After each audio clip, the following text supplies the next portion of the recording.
بسم اللہ الرحمن الرحیم۔ آپ صلی اللہ علیہ وسلم کا تیسرا کام والحکمہ کہ دانائی کی تعلیم دے، یعنی حدیث کی تعلیم دے آپ صلی اللہ علیہ وسلم۔ حدیث کے الفاظ بھی آپ صلی اللہ علیہ وسلم نے بیان فرمائے اور معانی بھی سکھائے، ٹھیک ہے جی۔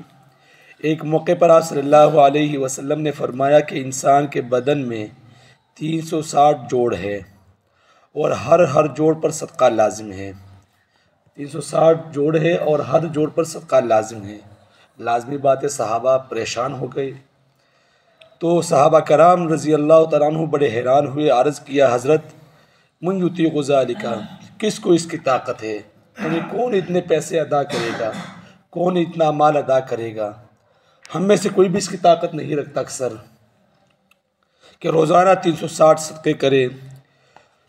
تو حضور صلی اللہ علیہ وسلم نے فرمایا کہ تم نے صدقے کا معنی روپیہ دینا ہی سمجھا ہے، صرف یہ معنی نہیں ہے، بلکہ ایک دفعہ الحمدللہ کہا، سبحان اللہ کہا، اللہ اکبر کہا، لا الہ الا اللہ، وعلیکم السلام، السلام علیکم کہا، بلکہ ایک دوسرے کو ملتے جلتے خندہ پیشانی سے پیش آنا، راستے پہ اینٹ پتھر پڑا ہوا ہے، لوگوں کی تکلیف کا باعث ہے، اس کو ہٹا دیا، ناواقف لوگوں کا راستہ بتا دیا، اس کو منزل تک پہنچا دیا۔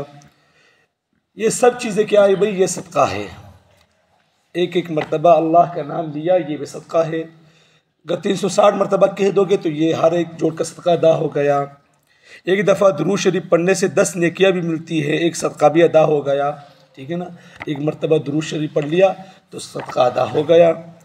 اگر یہ چاہتے ہو کہ 360 صدقے ایک ہی کام میں آ جائے، ایک ہی دفعہ میں یہ 360 صدقے ادا ہو جائے، تو وہ بھی ہو سکتا ہے کہ کیا بھائی؟ چاشت کی نماز پڑھ لو، جو چاشت کی نماز ہے اس کو پڑھ لو، چاشت کی 2 رکعت نماز پڑھ لو، اس میں 360 صدقے ہیں۔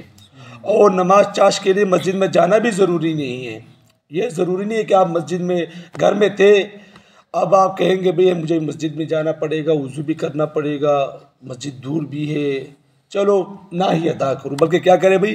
گھر میں بھی پڑھ لو، دفتر میں، کارخانے میں، اپنی زمین ہو یا کسی کی زمین میں اجازت کے ساتھ نماز پڑھ لو، ہر جگہ میں نماز ادا ہو جائے گی۔ لیکن احتیاط کیا ہے بھئی کہ جماعت کے ساتھ نہیں پڑھنی، ٹھیک ہے نا۔ جماعت کے ساتھ نفل کی نماز نہیں ہے احناف کے نزدیک، کیونکہ نفلی نماز کے لیے جماعت کا اہتمام کرنا بڑا گناہ ہے، ٹھیک ہے نا۔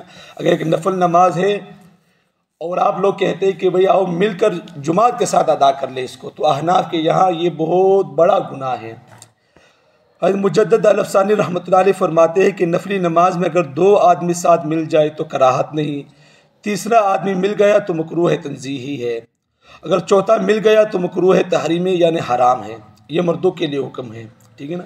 2 آدمی، کبھی ایسا موقع آ گیا کہ جذبات، احساسات، عشق و محبت میں ڈوبے ہوئے، اگر کبھی پڑھ لی تو 2 آدمی پڑھ سکتے ہیں جماعت کے ساتھ نفلی نماز۔ اگر پھر بھی ایک تیسرا آدمی مل گیا تو مکروہ تنزیہ ہے، لیکن اگر چوتھا آدمی مل گیا تو بالکل حرام ہے۔ اگر پڑھیں گے تو گناہ ہی ملے گا، ثواب تو بالکل نہیں۔ یہ تو مردوں کے لیے حکم ہے۔ اب عورتوں کے لیے یہ بدعت شروع ہو کی ہے کہ صلاۃ التسبیح کے لیے اہتمام کرتی ہے۔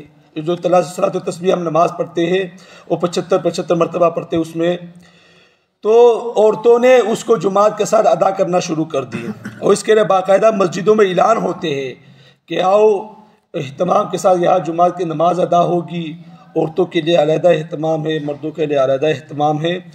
تو یہ بدعت ہے، اور بدعت کا گناہ تو ہوتا ہی ہے، ثواب نہیں ہوتا۔ میں پہلے بھی کئی مرتبہ اس کے بارے میں عرض کر چکا ہوں، کیونکہ بدعت سے دین کا نقشہ بگڑ جاتا ہے۔